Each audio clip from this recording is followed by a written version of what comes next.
A dream to some. A nightmare to others! But I will give you a message. A message of death! Oh yeah! Come out and play it! Make no attempt to capture them. They must be exterminated. Matron, take them away! Dada speaks to you. Hello and welcome to yet another episode of our fourth season of We Need to Talk About ... Once again, we are your humble hosts, your middle-aged movie boys, and we're here to astound and amuse you whilst chowing down on our recycled food. I am the Big Daddy D, David Mabley, and I've just spent 6 months in the ISO cubes. And I am Luke Murphy, and I humbly invite you to gaze into the fist of dread, whilst also listening to the theme from Snuffbox. My boyfriend is...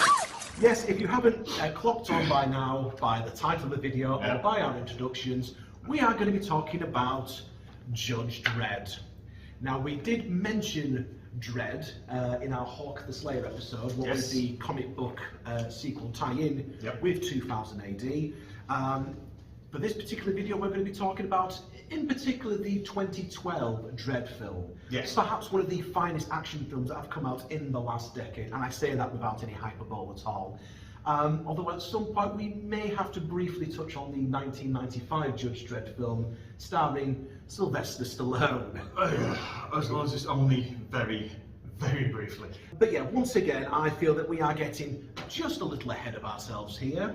So in order to fully appreciate the exploits of Mega City 1's most famous lawman, we need to go back to the beginning.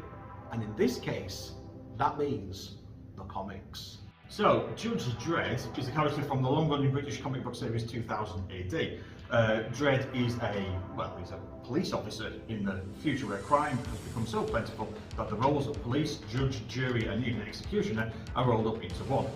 He and his fellow judges have the power to arrest, sentence and even execute criminals on the spot. Dredd in 2000 AD has always satirised America. You know, it's America as seen through the eyes of us jaded, cynical British people.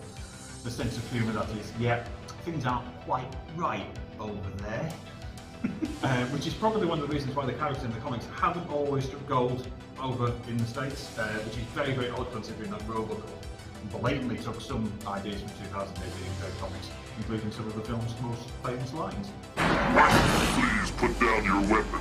You have 20 seconds to comply. You now have 20 seconds to comply. The comic is very violent and political at times. It does have a serious tone, although there is some dark humour in there, just on the sheer appalling conditions of Mega City 1. Judge Dredd is the very definition of law neutral. Nothing else matters except the law, even his own personal safety. Over the years, Judge Dredd has been hailed as one of the best satires of American and British culture, with an uncanny trend to predict upcoming events, such as rampant mass surveillance, the rise of populist leaders, and even a global pandemic. It's only now from the IDW Comics run of Judge Dredd, ironically off the back of this movie, that Judge Dredd in 2000 AD are getting more recognition in America. But even in Britain, Dredd does have a following, but it's not a massive one like other comic characters such as Desperate Dan, Dennis the Menace or Banana Man. It's a subculture thing. Put it this way, Banana Man got his own animated series where the characters were voiced by the goodies. Judge Dredd has yet to receive any kind of animated adaptation, unless you include the animated super themed short movie which can be seen on YouTube. But that is pretty much it. Pretty much it, yeah. Dredd is an extreme right-wing character and he's all about the law. He's not really a good guy. You know, the judges are literally fascists. They don't run things well, they don't look after people, they just make sure that the rules are followed and that the laws are obeyed no matter how harsh the actual result. A lot of the problems in Mega City 1 are actually caused by the way that it is run, as seen in such stories as America. The story arcs might be sort of 1 in 1, nicely. 10-page stories, something like that. Slightly more extended stories over a few weeks, or in some cases, year-long epic stories. Most of the stories in the first year of Judge Dredd are one-off, just typical days on the job. Unfortunately, when it comes to adapting the comic into a movie, yeah, we've had mixed results. Which brings us on to the film adaptation of Judge Dredd, which came to the big screen in 1995, with Sylvester Stallone in the film role. Now, although the film made enough of its $90 million budget back to be considered a profitable success, there were many factors that led to the movie getting a number of negative reviews. Now, we have a running gag here on the show. I joke around with Luke over covering more Godfrey Home Ninja movies. we did it once before. I want to do some more, and Luke is not keen. We also have a bit of a running gag when I want to talk about a particular musical from the 80s that was done by the Canon Film Group. Yeah, we're not doing the Apple, David. Again, Luke's not keen doing on the it. Apple. Not doing the Apple. I mean, at the end of the day, Luke is my good friend. Yes. Although I tease him about the Apple and about Godfrey Home Ninja movies, I would never put you through the pain and mental anguish and torture of having you sit through the 1995 Judge Dredd film.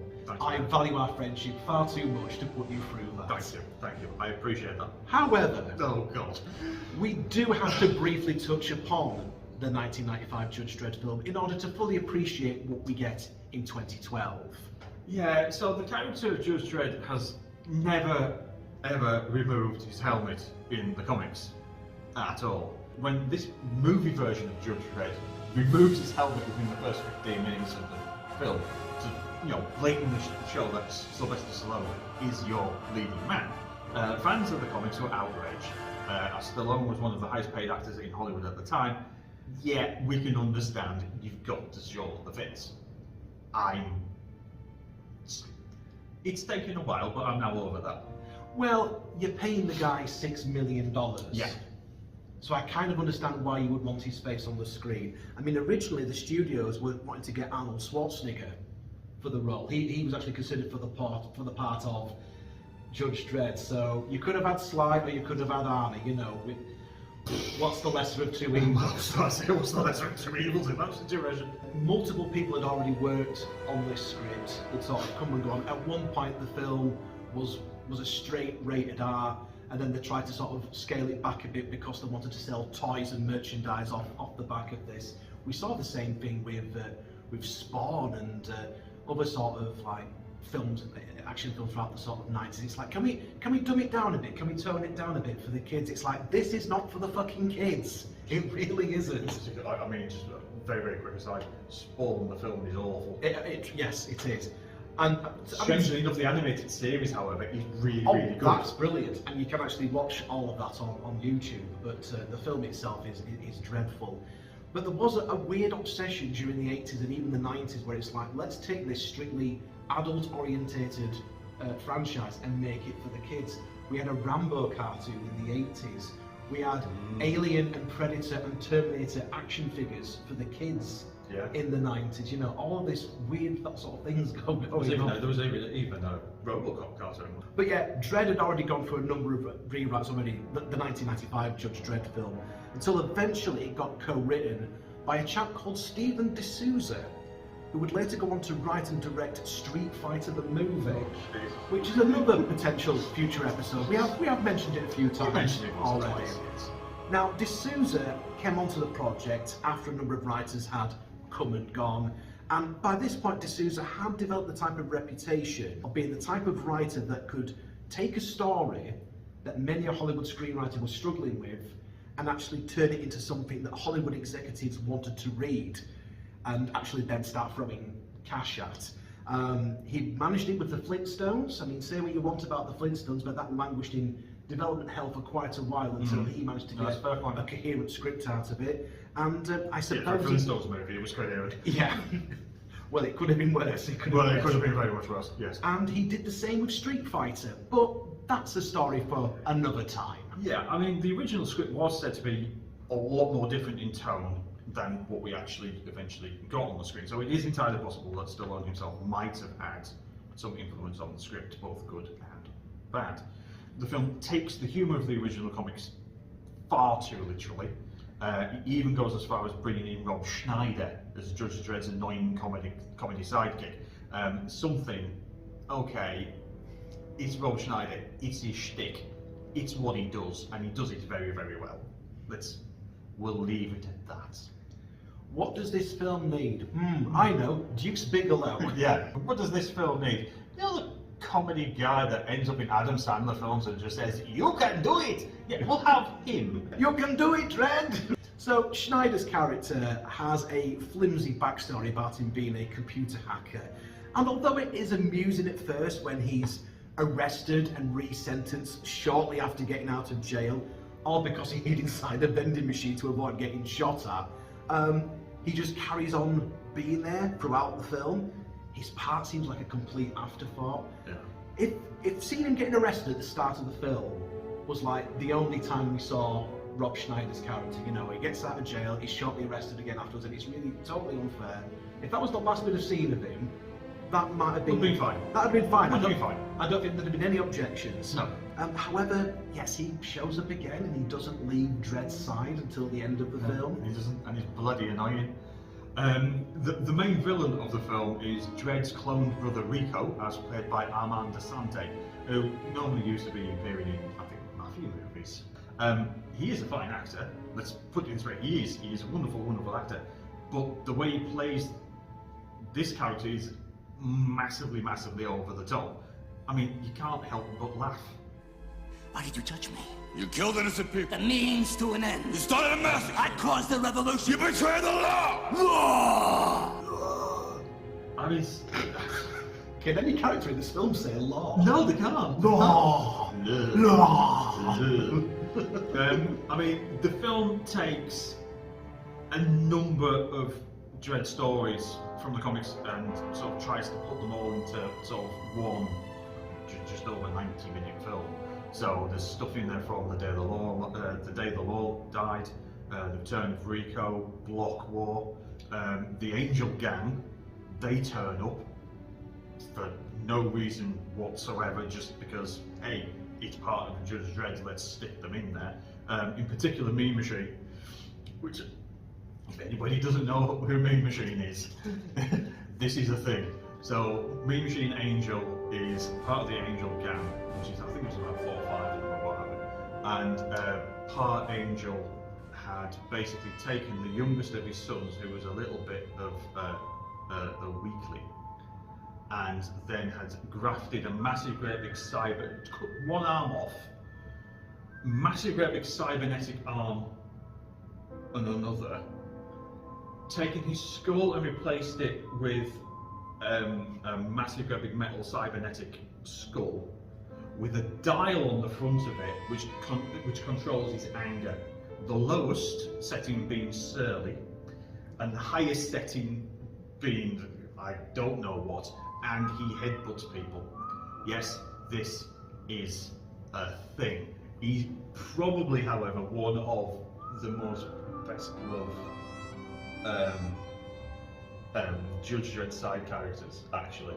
And he is wonderful, but it's, what is he doing in this? I think it's just so. Don't know. I think it's just so Judge Dredd's got something to do in like the middle portion of the film. Yeah. But, I tell you what, let's just drop them into the cursed earth and let's see what happens. Yeah. Oh, what are the characters that live in the cursed earth? Oh, the Angel Gang. But it's kind of like the writer just basically just did the highlights of, you know, Judge Dredd comics and just said that bit. Now, in that case, plonk that into the middle of the script, right? In that case, however, if you're going to do that, great, because there's wonderful examples of writers taking bits and pieces from, let's say, take Christopher Nolan's Batman films. Basically, all 3 of those, the writers of the Batman films have basically looked at the whole sort of history of Batman in comics and said, right, we'll take that bit. Here's our story, but we'll work these bits in. We'll cherry pick bits from favourite stories and put them. Oh, I get that. Which is absolutely brilliant. But they do it with the MCU. A lot of the films in the MCU cherry pick bits and pieces from different stories. But it doesn't take away from the story that they're trying to tell. In the case of the 1995 Judge Dredd film, it's like, here's the greatest hits of Judge Dredd in film form. Yeah. Does it make sense? No, but we're just going to do it anyways. I mean, massive case in point is later on in the film, where it seems that Rico has found himself an ABC warrior. Why? Not even a character from Judge Dredd. No, not at all. You know, it's like, hang on a minute, that's Hammerstein. What's he doing there? He's in ABC Warriors. Saying that though, they did a very, very good job on realising Hammerstein. So he does fit into the look of the film, if not the story. And the animatronics are absolutely sort of fantastic. top notch. It's mostly practical special effects rather than sort of CGI, and it still looks good to a certain point. Considering 90 million, it's a 90 million budget.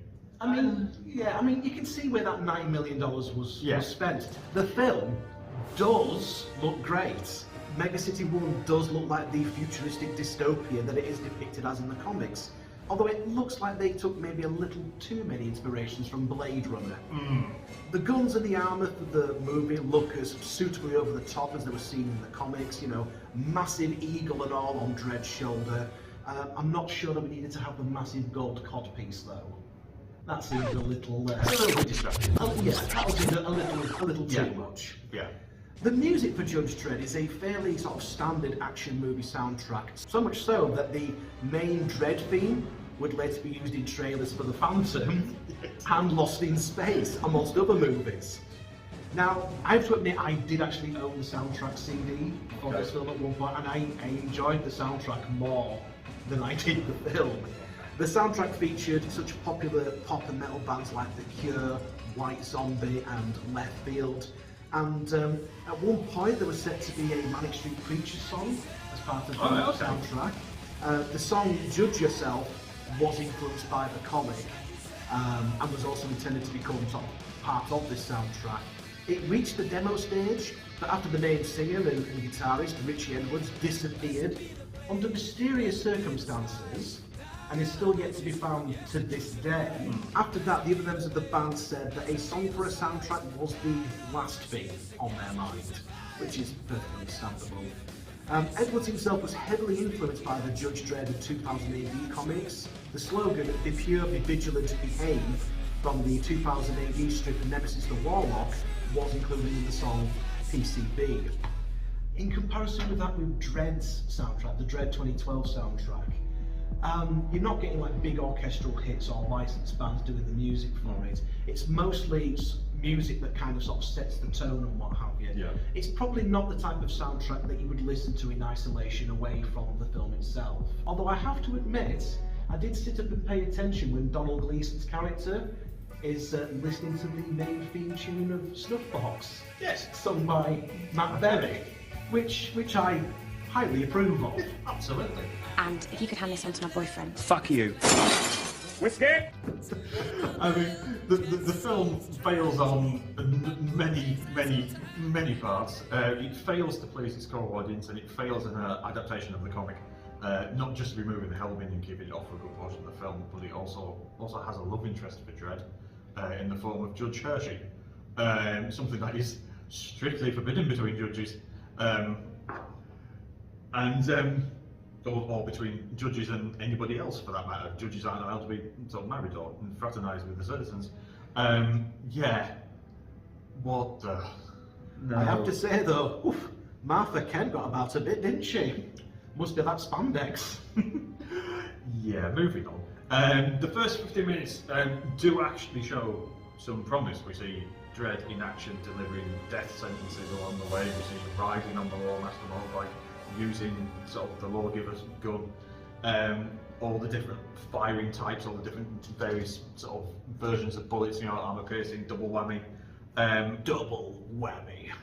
We see an example of the law not exactly judging people fairly in the case of poor old Rob Schneider. And apart from Stallone mumbling his way through his dialogue, in particular Dredd's famous catchphrase, I am the law! and then you begin to think to yourself, okay, this actually might be quite good. Until... yeah. In some camera angles, Stallone does look the part of his comic book counterpart, but as soon as he takes that helmet off, he is no longer Judge Dredd. He is Sylvester Stallone. Yes. He is John Spartan, he's Johnny Rambo, he's basically any other character but Judge Dredd. And he doesn't put the helmet back on until right at the end of the film, when he's cleared of all sort of charges. Yeah. And it's funny that you mentioned Dredd's famous catchphrase, "I am the law," when the film seems to be so keen on him having a different catchphrase instead. Oh god, yeah. The automatic 5-year sentence. How do you plead? Not guilty?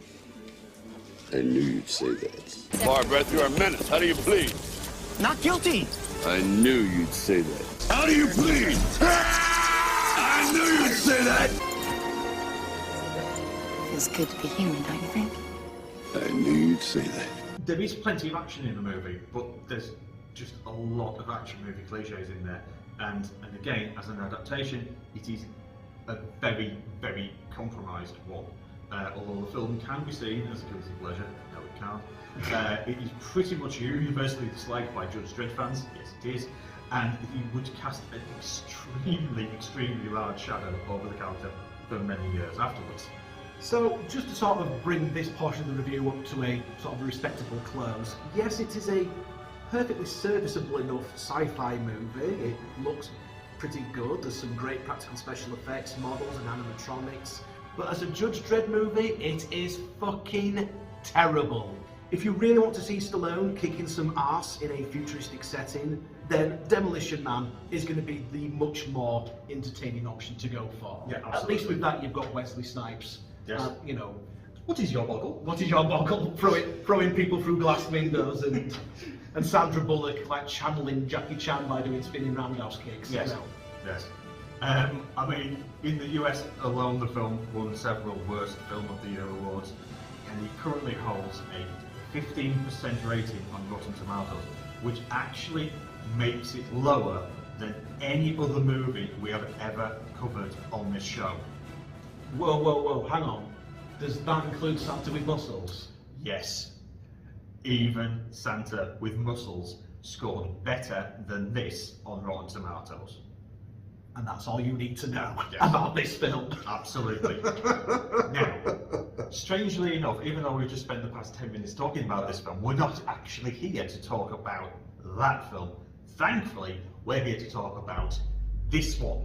So, on the 11th of July 2012, a new Dredd movie came along. Unlike the previous Stallone offering, it was rated as 18 in the UK, so NC-17, something like that in the States. However, its success was only short-lived, likely due to its poor marketing and distribution.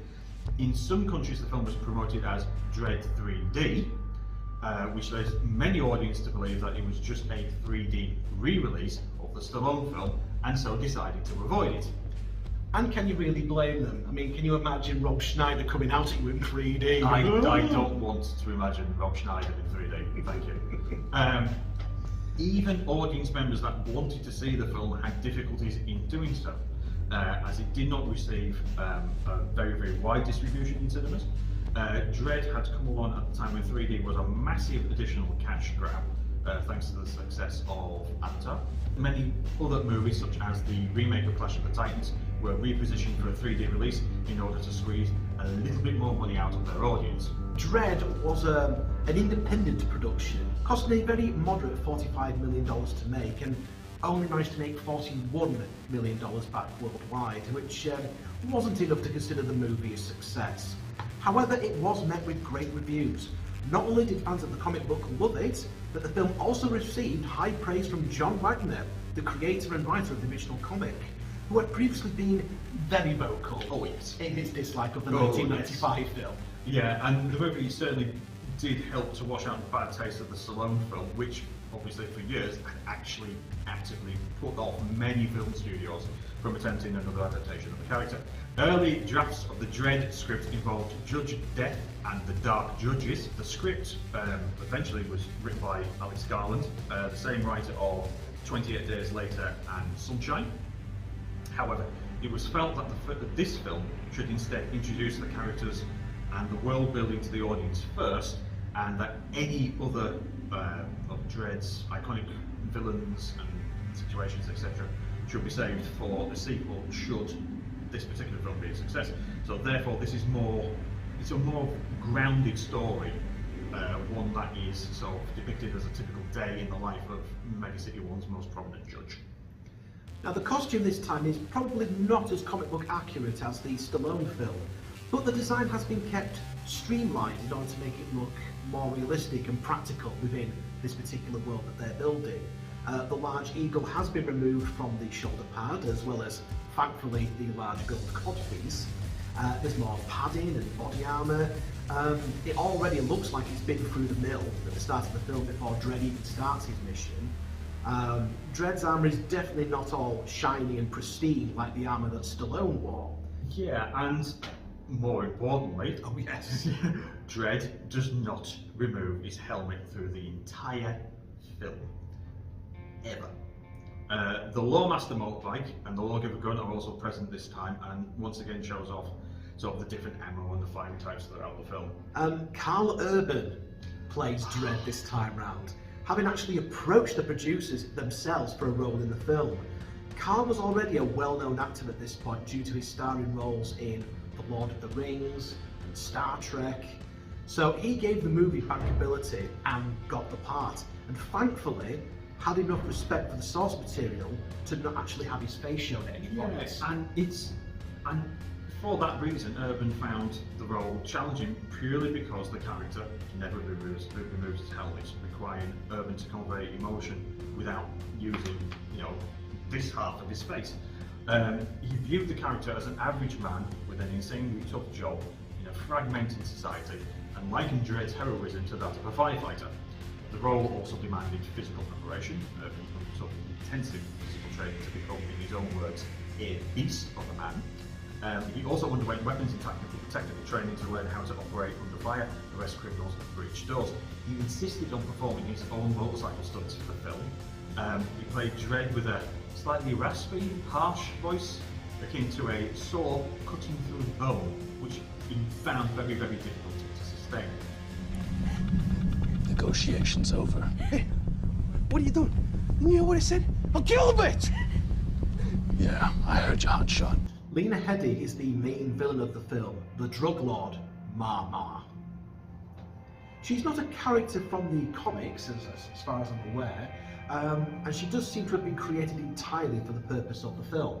Lena was another well-known star to have in the film, having previously appeared in the Terminator television series The Sarah Connor Chronicles as the main character. Oh, and of course, she was also Cersei Lannister in Game of Thrones at the time. Olivia Thirlby plays Judge Cassandra Anderson, a young telepath who is just starting out her career as a judge, who shadows Dredd throughout the film. Anderson is probably sort of the number 2 character in Mega City 1, sort of, first introducing Judge Dredd during the 1980s and has sort of reappeared in sort of Dredd strips and also had her own stories and what have you ever since. So yeah, I mean, she made her debut, I think it was alongside Judge Death in sort of the original Dark Judges storyline. She doesn't wear a helmet like some of the other judges, as it affects her psychic abilities. So at least there is a logical reason why she doesn't actually wear one. Wondering when you'd remember you left your helmet behind. Sir, a helmet can interfere with my psychic abilities. Think a bullet might interfere with them more. Thirlby also took part in weapons and martial arts training in preparation for the movie, and while seeing her on screen, I couldn't help but think that she would be the ideal casting choice for Samus Aran if ever they did a Metroid live-action movie. Oh, that would be cool. Yeah. Mega City 1 is a violent and overpopulated metropolis, but in this film it looks like something that could be sort of happening literally right now in the world, which is incredibly disturbing, especially considering recent events in America under the previous president, whose name I really don't want to mention. There's no bright neon colours here. The film seems to be set in the early days of the Dredd comic, so the year 2099. So it's now 2139 in the Dredd comics, and considering that Dredd ages in the comics in real time, so he's definitely clocking in his 70s at the moment. He's getting to Jack Palance's Voltan levels of age, isn't he? You know. Jack Palance is Judge Dredd. Yeah. I am the law! Ooh, we missed a trick on that one. We could have had Brian Blessed as Judge Dredd. You'd have just had a helmet and then the huge bushy beard underneath. I am the law! Don't tell anyone, but I'm Judge Dredd. I'll get in bloody trouble otherwise. Anyway, Anderson is to spend the day working with Dredd, which is essentially a post-apocalyptic version of the film Training Day. At the end of the day, Dredd will evaluate if Anderson is ready for active duty as a full-time street judge. She's a mutant. The Judges' Council have chosen to overlook her status. So you will too. She's the most powerful psychic we've ever come across by a huge margin. The Judges are losing the war for this city. We believe she could be a major asset. As I said, her final score is only 3 points below a pass. It's marginal. It's not marginal. She failed. Dredd and Anderson get a call to investigate Peach Trees, a huge tower block, which is run by the drug lord, Ma. Slo-mo is the drug that is being made and sold by Ma, which is currently infesting the city. The effects of slo-mo are exactly what the name suggests. Anyone taking the drug sees everything happening around them in slow motion. It even slows down their heartbeat.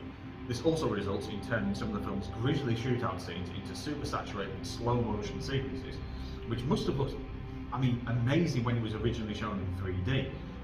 During the judge's visit to Peach Trees, 2 drug dealers are dosed up on a large amount of slow-mo before being skinned alive and thrown from the very top floor where Ma resides. When Dredd and Anderson arrest Kay, one of Ma's men, she decides to shut down the whole tower block, trapping the 2 judges inside to prevent them from reporting on her actions. She then tells the inhabitants of Peach Trees to kill the judges if they want the entrance to be reopened again. Ready? Yes, sir. You don't look ready. Just adrenaline, sir. The judges are forced to fight their way through dozens of armed thugs.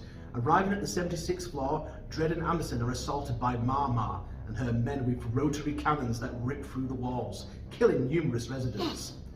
The judges breach an outer wall and call for backup. Meanwhile, Ma sends her henchman, Caleb, to search for the judges. When they meet, Dredd throws Caleb off the tower in full view of Ma, showing that he's not going to back down. Dredd suspects Ma is desperate to keep Kay quiet and beats him for information. Anderson reads Kay's mind and learns that Peach Trees is the centre of the slow-mo production and distribution. Anderson suggests they hide while awaiting assistance. Dredd insists they move up the tower and pursue Ma. A pair of armed teenagers later confront the judges, allowing Kay to disarm and overpower Anderson, whom he then takes with him as a hostage back to Ma's base on the top floor. While Dredd works his way towards Ma, she calls in the corrupt judges Lex, Kaplan, Chan, and Alvarez, and offers to pay them a hefty reward for killing Dredd. Dredd encounters Chan and is suspicious that he does not ask about Anderson's status. Seeing his cover blown, Chan attacks Dredd but is killed. Meanwhile, Kay tries to execute Anderson with her own weapon, but the pistol's DNA scanner does not recognize him and explodes, taking his arm off. She escapes and later encounters Kaplan, whom she promptly kills after reading her mind. Elsewhere, Dredd kills Alvarez but runs out of ammunition. He is subsequently shot and injured by Lex, but Dredd stalls him long enough for Anderson to arrive and kill him. After reloading and taking the supplies from the now dead corrupt judges, Anderson and Dredd obtain the code to Ma's apartment from her computer expert. After reading his mind and realising that he had been horribly tortured and forced to work for Ma, Anderson actually lets him go. When Dredd demands to know why, Anderson provides him with a reason. Go. Get out of here.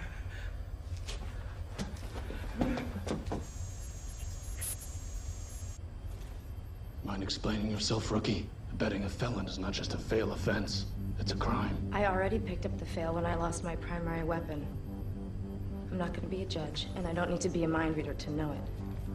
He's a victim, not a perp, and until my assessment is formally over, I'm still entitled to dispense justice, and that's what I just did by letting him go. Maybe that'll be the one difference I do make. The code to Mama's chambers is 49436. Let's finish this.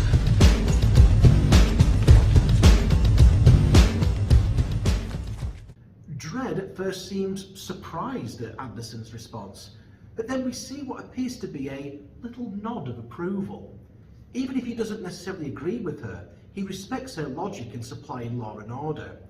Despite her belief that she's doomed to fail her assessment, Anderson hasn't given up and still wants to see justice being served, regardless of her status. This is possibly the reason why Dredd makes his decision regarding her assessment, but we'll get to that in a moment. Upon confronting Mama, she tells Dredd that in case of her death, a device on her wrist will detonate explosives on the top floors, destroying the building. Dredd reasons that the detonator signal will not reach the explosives from the ground floor. So in a repeat of what happened to the two drug dealers earlier in the film, he forces Mama to inhale a large amount of slo-mo and then throws her down the atrium to her death. In the aftermath, Anderson accepts that she has failed her evaluation by getting disarmed and leaves. The chief judge asks Dredd about Anderson's performance, and he simply responds that she has passed. She's a pass. Unless it's Brian Blessing, she's a pass! Or if it's Jack Palance, she's a pass! Then he's back out on his Lawmaster. It's just another day on the job for him, and he's simply heading off to another crime scene as the film comes to an end. In fact, she even says to him, the Chief Justice, what happened, and he just goes, yeah, drug bust, personal cooperative. It's at that point you realise this is not phasing in the slightest. This is not phasing in the slightest at all. It's just another day. It's just another day on the streets of the big Meg. So, we come to the part of the film where we say, what have we watched here? Well, yeah, I mean, special and visual effects look great for the budget, first of all. So, no expense was spared in making the film look as good as possible. Slow-mo effects are amazing in particular, and genuinely they must have looked really, really good in 3D. They used a special camera that shot at 3,000 frames a second. Unfortunately, the shooting in 3D took up a large chunk of the budget, which could possibly have been used elsewhere. Another factor that didn't help the film was that it came out shortly after The Raid, which is also about a law enforcement officer trapped in a tower block with gun-toting drug dealers. Although, having seen both films, I actually prefer Dredd to The Raid. Yes, I said it. Come at me, internet. Are you... what? You're wrong, and I can prove it with science, but I'm just going to put it out there. So I'm just going to tell you, you're wrong. Does the Raid feature Matt Berry on the soundtrack? No. Right, I rest my case. I've got to get Scruffy back to my boyfriend and then fuck you. Sequels have been discussed over the years since its release, and Karl Urban has himself said that he would be happy to return for a sequel due to sort of his apparent love for the character. The closest we've had to a sequel to this has been in the form of a handful of comic books that exist in the same canon as the film. There's also been talk of Dredd becoming a series for Netflix or Amazon, but as yet nothing has been confirmed. But surely, after the successes of, let's say, Deadpool and Logan, there's more scope now for R-rated comic book superhero films. If not, this is a cruel world indeed when the Boss Baby gets a sequel and not Dredd. Not just a sequel, but a Netflix series. Netflix series. What are you playing at, Netflix? Anderson changes a great deal throughout the movie, going from a very wet behind the ears cadet to a ready and able judge by the end of the movie. She even saves Dredd's life when he's being taken down by a corrupt judge. In the end, Anderson manages to achieve what very, very few people have been able to do. She gains Dredd's trust and respect. Ready? Yeah. You look ready. So, really, despite this, Dredd is actually Anderson's story. It's a little crazy when the title character in the comic book isn't really your main character. It's been advertised as Dredd, but actually is your main character in the story.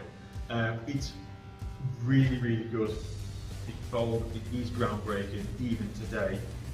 It's all self-contained, it's brilliant. It's awful they never got a sequel, because I genuinely would have loved to see where sort of Dredd and Anderson's stories There we go. Absolutely. And what's good about Dredd is that it does truly capture the essence of the comics without becoming too dependent on them. You can't necessarily do a full-on adaptation of Judge Dredd that's accurate to the comics, because the comics, by and large, are genuinely absolutely fucking bonkers. They're insane. They're absolutely insane. If you were to do a straight adaptation, it would be like, what is this kind of thing? So I do like the fact that we've got this more grounded take on Dredd as a character. It would seem a little bit odd if we go into some of the more bonkers stories with alien super themes from alternative dimensions. But yeah, it's a shame that we didn't get a sequel to this, even if it's just sending Dredd and Anderson off on another assignment together. If you're going to go into some of the more fantastical areas of the comic, then the Cursed Earth is one of the most famous stories in Dredd. It's a story that could be used to sort of introduce the Angel Gang, but you know, let's not do it in the same way that the 1995 movie did. Please. Give them their own standalone film. That adaptation could be made as being similar to Mad Max Fury Road. After all, Nux from Fury Road is very similar to Mean Machine, so maybe sort of go in that sort of direction. The Dark Judges story, if they were to do that, that would really need to have the side division set up and established. Which we kind of already done so with introducing Anderson. We've sort of got that in a way, yes. But even then, that would probably be too much of a jump. That would be like, going straight to the Dark Judges would be kind of like if you did Spider-Man, but you launched straight into the Venom saga without sort of doing any of the ground building around that. Another interesting thing they could do, you could sort of, they could adapt the Pit. The Pit would be brilliant. Which is one, when John Wagner returned to the comic, I think he was the main driving force behind the story arc of the Pit, which basically, you're doing one of two things. You're taking Dredd out of his element first of all, because Dredd's a street judge. So first of all, he's now not the foot soldier, he's the guy in charge, which is, you know, in this case it was Sector 301, which is an isolated area of the city that basically become a dumping ground for every single corrupt and incompetent judge within Mega City 1. We do see in this film that not all of the judges are as upstanding and law-abiding as Dredd and Anderson. In this case, we've got judges Lex Kaplan, Chan, Alvarez. Dredd is assigned to be the sector chief of this rough area of Mega City 1. You know, he's been told, clean this sector up. You can do this, clean this sector up. You know, in that story, Dredd actually takes more of a backseat. And it's more about the other characters that are basically sort of introduced around it and how their stories integrate. In many respects, like Brooklyn Nine-Nine, but replacing the witty banter with a lot more violence. And I suppose if you were to do that, I mean, Karl Urban's still very much on board for coming back as Dredd, but I get he's got other commitments elsewhere, like The Boys and what have you.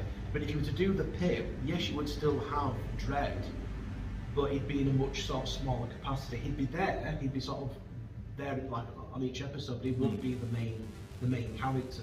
So this is something they could do. They could sort of create an Amazon sort of or a Netflix series from this. Yeah, I mean, at some point as well. I mean, we sort of mentioned sort of two storylines there. Personally, I would like them to do the robot uprising and introduce Waltz of the Wobot. Waltz of the Wobot, yeah, who led the robot uprising and was apparently was sort of Judge Dredd's roommate / housekeeper at one point. Well, I mean, if you were to do like this as a TV series, it could mean like, I mean, we mentioned Game of Thrones earlier on. I mean, say what you want about Game of Thrones, but it basically became a who's who of like acting talent. I mean, you could do that with this Judge Dredd Mega City 1 sort of TV series. I mean, I personally think like Terrence Stamp would make an excellent Chief Justice. I mean, one thing that they did get right in the 95 Dredd film, Chief Justice, you had Max von Sydow. And how good was he into that? Well, say that you do say the one thing that they got right in the Sylvester Stallone Judge Dredd film. I was at a comics sign here at the Travelling Man in Leeds one year, and Rich Starkins. Leeds is an irradiated wasteland. Leeds is an irradiated wasteland. Especially around the Elland Road area. Well, that's going to get some comments. Travelling Man, Rich Starkins, British comics writer, artist, the guy who founded Comic Craft, the lettering company and what have you. And he was doing a signing for his book, Elephant Men. And we got to talking about the Dredd film. And he was like, oh, well, I've just seen it. And we're like, hang on, it's not out yet, Rich. How did you do that? No, it was the screening at Comic Con a couple of weeks ago, and I was there. Oh, right. What's it like? Oh, it's much better than the Stallone film. And then somebody piped up in the background and said, yeah, but Mega City 1 looked all right in the Stallone film. And then we all went, yeah, it did, didn't it? And then somebody else then piped up, well, Hammerstein, they got that right. Oh, yeah, they did. And it turned into a geek version of what have the Romans ever done for us. Where basically it ended up with somebody saying, have we just talked ourselves into saying that the Stallone Dredd movie is really, really good? No. Oh dear Lord. Yeah, it got there. Yeah, it was just like, yeah, well, they got this right, this right, this right, this right. Max wants it off, and it's like, are we saying that this film's good? It's not, by the way. And on that bombshell, should we go to the pub? I think we need to go for a moment. Right, we'll catch you in a moment. Pub. Sir, he's thinking about making a move for your gun. Yeah. He just changed his mind. Yep. So we are back in Leeds. We are in the Brewdog pub in Leeds. Yes. Having spent the previous 2 episodes in Guiseley. Yes. Will be showing us around Guiseley, by the way. Not a problem. Beautiful part of the world. So in terms of Dredd, it had a lot going against it. The fact that the 1995 one was still fresh in a lot of people's memories. Yes. The fact that it was marketed absolutely poorly. Terrible.